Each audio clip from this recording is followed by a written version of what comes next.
ភេរវកម្មថ្ងៃទី11កញ្ញាដែលគ្រប់គ្នានិយមហៅថា911គឺជាព្រឹត្តិការណ៍ប្រវត្តិសាស្ត្រដែលបង្កឡើងដោយក្រុមភេរវករអាល់កៃដាប្រឆាំងនឹងសហរដ្ឋអាមេរិកនៅក្នុងឆ្នាំ2001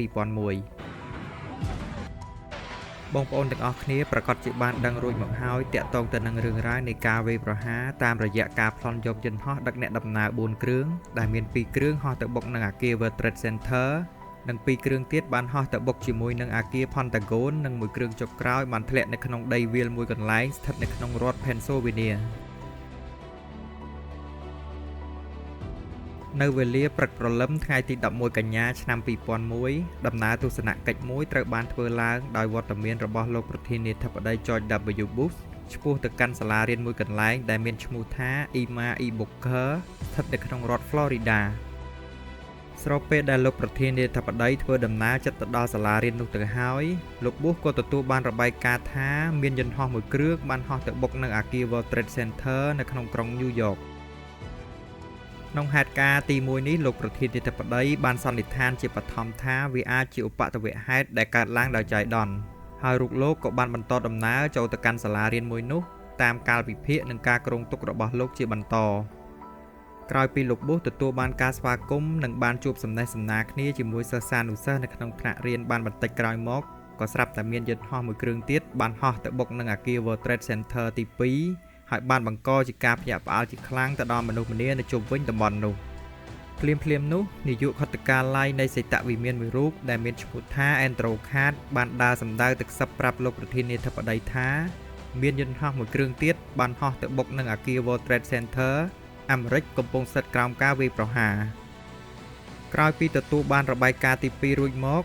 លោកប្រធានាធិបតីពុំបានបញ្ចេញនូវប្រតិកម្មអ្វីទៅកាន់មជ្ឈដ្ឋានដែលនៅជុំវិញខ្លួនលោកឡើយប៉ុន្តែយើងអាចសង្កេតមើលតាមរយៈកែវភ្នែករបស់លោក Bush គឺហាក់មានការព្រួយបារម្ភជាខ្លាំងយន្តហោះទី1ជាប្រភេទ Boeing 767ដែលជា Fly ហោះហើរលេខ11របស់ក្រុមហ៊ុន American Airlines ផ្ទុកនៅអ្នកដំណើរសរុបចំនួន92នាក់ហើយមានទិសដៅចាកចេញនៅម៉ោង 7:59 នាទីព្រឹកចេញពីអាកាសយានដ្ឋាន Logan ឆ្ពោះទៅកាន់អាកាសយានដ្ឋាន Los Angeles បន្ទាប់ពីបានចាកចេញពីព្រលានយន្តហោះ Logan បាន15នាទីក្រោយមកនៅលើយន្តហោះមានភេរវករចំនួន5នាក់ប្រើប្រាស់នៅកូនកាំបិតកាត់ប្រអប់ក្រដាសធ្វើការប្លន់យកយន្តហោះបានដោយជោគជ័យនិងបានគម្រាមទៅកាន់អ្នកដំណើរដែលស្ថិតនៅលើយន្តហោះឲ្យរក្សាភាពស្ងៀមស្ងាត់ពួកគេនឹងបើកយន្តហោះត្រឡប់ទៅកាន់អាកាសយានដ្ឋានវិញ Is that American 11 trying to call? Buddy, we have some planes. Just stay quiet and you'll be okay. We're heading to the airport. And who's trying to call me here?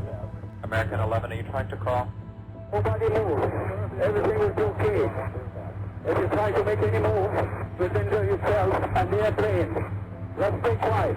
នៅម៉ោង 8:46 នាទីព្រឹកក្រុមភេរវករបានបញ្ជាយន្តហោះ American Airlines Flight លេខ11នេះហោះសម្ដៅទៅបុកនឹងអគារ World Trade Center ទី1ក្នុងចន្លោះជាន់ទី93និង99យ៉ាងពេញទំហឹងតែម្ដងស្របពេលដែលគ្រប់គ្នាកំពុងផ្ដិតយកនៅហេតុការណ៍ទី1ដែលបានកើតឡើងក៏ស្រាប់តែមានយន្តហោះមួយគ្រឿងទៀតជាប្រភេទ Boeing 767 Flight លេខ175របស់ក្រុមហ៊ុន United Airlinesមានផ្ទុកអ្នកដំណើរសរុបចំនួន65នាក់ដែលបានហោះចាកចេញនៅម៉ោង 8:14 នាទីព្រឹកពីព្រលានយន្តហោះ Logan ឆ្ពោះទៅកាន់ព្រលានយន្តហោះ Los Angeles ក៏ត្រូវបានប្លន់ដោយក្រុមភេរវករចំនួន5នាក់ផ្សេងទៀតហើយបានហោះសម្ដៅទៅបុកនៅអគារ World Trade Center ទី2ក្នុងចន្លោះជាន់ទី77និង85នៅក្នុងម៉ោង 9:03 នាទីព្រឹកក្រឡេកមកកាន់លោកប្រធានាធិបតីអានេះវិញម្ដងក្រោយពេលលោកបញ្ចប់ការសន្ទនាជាមួយសិស្សានុសិស្សរួចហើយលោក Bush ត្រូវបានក្រុម Secret Service នាំទៅកាន់បន្ទប់រៀនមួយផ្សេងទៀតដែលបានរៀបចំឡើងដោយក្រុមមន្ត្រីរបស់លោកដើម្បីអាចមើលឃើញនូវបញ្ហាដែលបានកើតឡើងនិងអាចឲ្យលោកទំនាក់ទំនងជាមួយក្រុមមន្ត្រីមូលដ្ឋានដែលពាក់ព័ន្ធដើម្បីស្រង់យកសភាពការណ៍ដែលបានកើតឡើងបន្ទាប់ពីបានស្រង់យកនៅរបាយការណ៍មួយចំនួនហើយលោកប្រធានាធិបតីបានធ្វើនូវសន្និសីទសារព័ត៌មានខ្លីមួយថ្លែងទៅកាន់មហាជនថាបញ្ហាដែលបានកើតឡើងនៅក្នុងទីក្រុងញូវយ៉កគឺជាអំពើភេរវកម្មដែលពុំទាន់ស្គាល់នៅប្រភពច្បាស់លាស់បន្ទាប់ពីលោកប្រធានាធិបតីបញ្ចប់នៅសន្និសីទសារព័ត៌មានខ្លីនោះហើយលោក Bush ត្រូវបានក្រុមអង្គរៈរបស់លោកជម្លៀសខ្លួនតាមរយៈក្បួនរថយន្តយ៉ាងប្រញាប់ប្រញាល់ឆ្ពោះទៅកាន់អាកាសយានដ្ឋានសារ៉ាសូតា ស្របពេលដែលលោកប្រធានាធិបតីធ្វើដំណើរទៅមិនទាន់នឹងដល់ប្រលានយន្តហោះផងក៏ស្រាប់តែទទួលបានរបាយការណ៍ទី3ថាមានយន្តហោះមួយគ្រឿងទៀតបានហោះទៅបុកនឹងមន្ទីរ Pentagon នៅក្នុងក្រុង Washington យន្តហោះទី3ជាប្រភេទ Boeing 757 Fly លេខ77របស់ក្រុមហ៊ុន American Airlines មានផ្ទុកនៅអ្នកដំណើរសរុបចំនួន64នាក់មានទិសដៅហោះចេញនៅម៉ោង 8:20 នាទីព្រឹកពីអាកាសយានដ្ឋាន Washington Dulles ទៅកាន់ប្រលានយន្តហោះ Los Angeles ក៏ត្រូវបានប្លន់ដោយក្រុមភេរវករចំនួន5នាក់ទៀតហើយត្រូវបានពួកគេបញ្ជាឲ្យហោះទៅបុកនឹងមន្ទីរ Pentagon ដែលជាអគារក្រសួងការពារជាតិរបស់សហរដ្ឋអាមេរិកនៅម៉ោង 9:37 នាទីព្រឹកហើយលោកប្រធានាធិបតី George W. Bush ក៏បានធ្វើដំណើរមកដល់អាកាសយានដ្ឋានរួចហើយរូបលោកក៏បន្តឡើងទៅកាន់យន្តហោះ Air Force One ដែលបានត្រៀមលក្ខណៈរួចជាស្រេចរងចាំការមកដល់របស់លោកដោយមិនបង្អង់យូរយន្តហោះ Air Force One បានធ្វើការហោះចាក់ចេញទៅលើផ្ទៃអាកាសយ៉ាងប្រញាប់ប្រញាល់មួយរំពេចស្របពេលដែលស្ថានភាពកំពុងតែមានភាពចលាចលយន្តហោះ Air Force One មិនអាចនាំយកលោកប្រធានាធិបតីហោះទៅកាន់ទីក្រុង Washington តាមការគ្រោងទុកបានឡើយចំណែកឯនៅក្នុងក្រុង Washington ឯនោះវិញក្រោយមានការវាយប្រហារទៅលើមន្ទីរ Pentagon រួចហើយក្រុមកងអង្គរៈ Secret Service បានជម្លៀសខ្លួនលោកអនុប្រធានាធិបតី Dick Cheney និងក្រុមមន្ត្រីធំៗមួយចំនួនចូលទៅកាន់បន្ទប់ក្រោមដីនៃសីហវិមានបន្ទប់ក្រោមដីនេះសាងសង់ឡើងដើម្បីការពារសុវត្ថិភាពជូនថ្នាក់ដឹកនាំកិច្ចចេញពីគ្រោះមហន្តរាយធំៗដែលអាចកើតមានឡើងក្នុងរយៈពេលលោកអនុប្រធានាធិបតីកំពុងស្ថិតក្នុងបន្ទប់ក្រោមដីរូបលោកក៏បានធ្វើការភ្ជាប់ទំនាក់ទំនងទៅកាន់លោក Bush ដែលកំពុងស្ថិតនៅក្នុងយន្តហោះ Air Force One ដែរក៏ប៉ុន្តែប្រព័ន្ធទំនាក់ទំនងនៅក្នុងពេលនោះហាក់មានភាពរអាក់រអួលជាខ្លាំងបន្ថែមពីនោះនៅក្នុងសេតវិមានក៏ទទួលបានសារខ្លីមួយថា Angel is next ដែលពាក្យថា Angel គឺជាកូដសំដៅទៅលើយន្តហោះ Air Force One ឬយើងអាចនិយាយបានថាយន្តហោះប្រធានាធិបតីគឺជាគោលដៅវាយប្រហារបន្ទាប់ភ្លាមបន្ទាប់ពីទទួលបានសារមិនស្គាល់អត្តសញ្ញាណនេះហើយក្រុមរក្សាសន្តិសុខជាតិនិងក្រសួងដែលពាក់ព័ន្ធមិនអាចសន្និដ្ឋានបានភ្លាមទេថា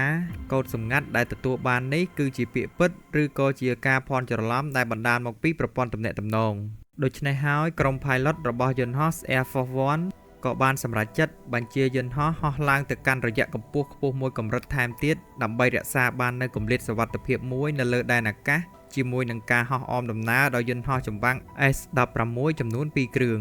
បន្ថែមពីនោះទៅទៀតលោកប្រធានាធិបតីក៏បានបញ្ជាឲ្យក្រសួងដែលជាប់ពាក់ព័ន្ធធ្វើការបញ្ឈប់នៅជើងហោះហើរទាំងអស់ដែលកំពុងមានវត្តមាននៅលើអាកាសនិងបញ្ជាឲ្យគ្រប់យន្តហោះទាំងអស់ធ្វើការចុះចតនៅគ្រប់អាកាសយានដ្ឋានដែលនៅជិតខ្លួនប៉ុន្តែក៏នៅមានយន្តហោះមួយគ្រឿងទៀតដែលក្រុម CIA សន្និដ្ឋានថាអាចនឹងហោះទៅបុកនឹងវិមាន Capitol គឺត្រូវបានធ្លាក់នៅក្នុងដីវាលមួយកន្លែងក្នុងតំបន់សាងវាលហើយយន្តហោះមួយគ្រឿងនេះជាប្រភេទ Boeing 757 Fly លេខ93របស់ក្រុមហ៊ុន United Airlines មានផ្ទុកអ្នកដំណើរសរុបចំនួន44នាក់ដែលបានហោះចាក់ចេញនៅម៉ោង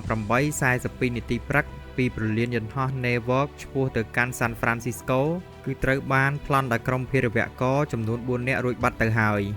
គោលដៅរបស់ក្រុមភេរវករគឺត្រូវហោះទៅបុកនឹងវិមាន Capitol ដែលស្ថិតនៅក្នុងក្រុង Washington នោះតែម្ដងប៉ុន្តែដោយសារក្រុមអ្នកដំណើរបានដឹងមុនតាមរយៈព័ត៌មានដែលទទួលបាននៅក្នុងទីក្រុង New York រួចមកក្រុមអ្នកដំណើរទាំងនោះក៏បានព្យាយាមដណ្ដើមយន្តហោះពីដៃក្រុមភេរវករវិញពេលនោះហើយទើបក្រុមភេរវករសម្រេចចិត្តបើកយន្តហោះមួយនោះទៅបុកជាមួយនឹងផ្ទៃដីវាលមួយកន្លែងនៅក្នុងតំបន់សាំងវាលនៅក្នុងរដ្ឋ Pennsylvania នៅម៉ោង 10:03 នាទីព្រឹក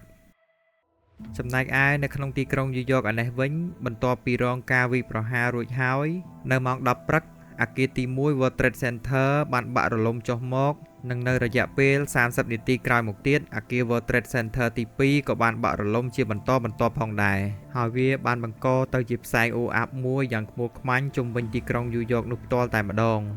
ត្រឡប់ទៅកាន់លោកប្រធានាធិបតីវិញម្ដងក្រោយពីធ្វើការហោះអស់រយៈពេលប៉ុន្មានម៉ោងក្រោយមកក្រុមមន្ត្រីធំៗរបស់លោកបានធ្វើការពិភាក្សាគ្នានិងបានសម្រេចចិត្តចុះចតជាបណ្ដោះអាសន្នលើកទី1នៅក្នុងមូលដ្ឋានទ័ពអាកាស Barksdale នៅក្នុងរដ្ឋ Louisiana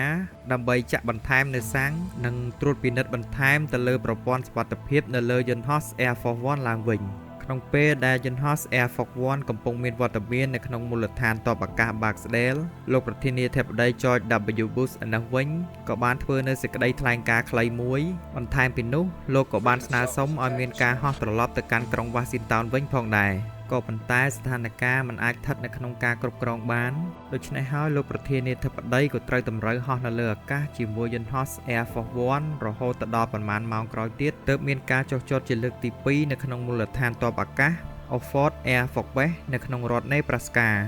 Offutt Air Force Base គឺជាមូលដ្ឋានទ័ពមួយដែលមាននៅបន្ទប់ពិសេសក្រោមដីដែលត្រូវបានសាងសង់ឡើងសម្រាប់ការការពារសុវត្ថិភាពជូនថ្នាក់ដឹកនាំសំខាន់ៗនិងអាចធ្វើការប្រជុំឬទំនាក់ទំនងទៅគ្រប់មូលដ្ឋាននានា